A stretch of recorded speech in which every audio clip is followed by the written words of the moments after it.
Aktrisa Feruza Normatovadan tezkor muhim xabar. Omma orasida qizg'in muhokamalar boshlanib ketdi. Assalomu alaykum hurmatli tomoshabin, kanalimizga xush kelibsiz. Videoroliklarimiz ostida bir dona like hamda podpisatsiya tugmachasini bosib qo'yishni yodingizdan chiqarmang. Iltimos, videoni oxirigacha ko'ring. Aktrisa Feruza Normatova ijtimoiy tarmoqlarni portlatdi. U o'zining yangi postida turmush o'rtog'i Olloyor qamoqdan chiqqanini ochiq ma'lum qildi.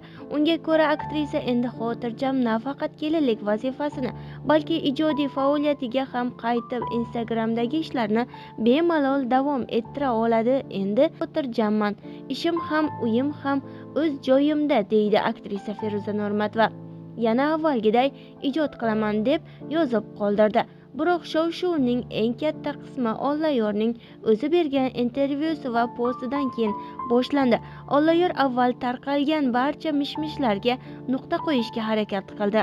Uning ta'kidlashicha, oldingi ikki ayol degan gaplar xotini emas, shunchaki qizi bo'lgan, ya'ni ma'shuqam bo'lgan, ular bilan nikoh bo'lmagan, ular faqat aytganimni qilib yuradigan qizlar bo'lgan. Shahlo bilan oramizda bola bor, man bolamdan tonmayman, kerak bo'lsa oxirigacha turib beraman, deydi Olloyor. Bu so'zlar ostidagi kommentariyalar bir pasda portladi. Ommaviy tanqid, haqoratlar, hatto la'nat bilan to'lgan izohlar ostida yog'ildi. Shahloga muxlislar va blogerlar tomonidan qattiq tanqidlar yog'ildi. Qaysi yuz bilan chiqding? Izohlar qo'yilgan sari jamoatchilik ostida yanada qarama-qarshiliklar ko'paydi. Ayrimlar Olloyorni himoya qildilar. Uning ham o'z haqiqati borligini aytdilar. Boshqalar uni umuman kechirib bo'lmas xatoda aybladi.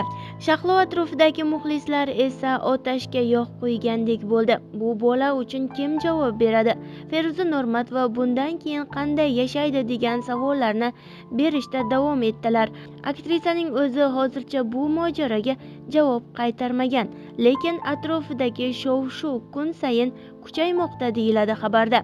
Biz bilan qoling va kanalimizni kuzatib boring.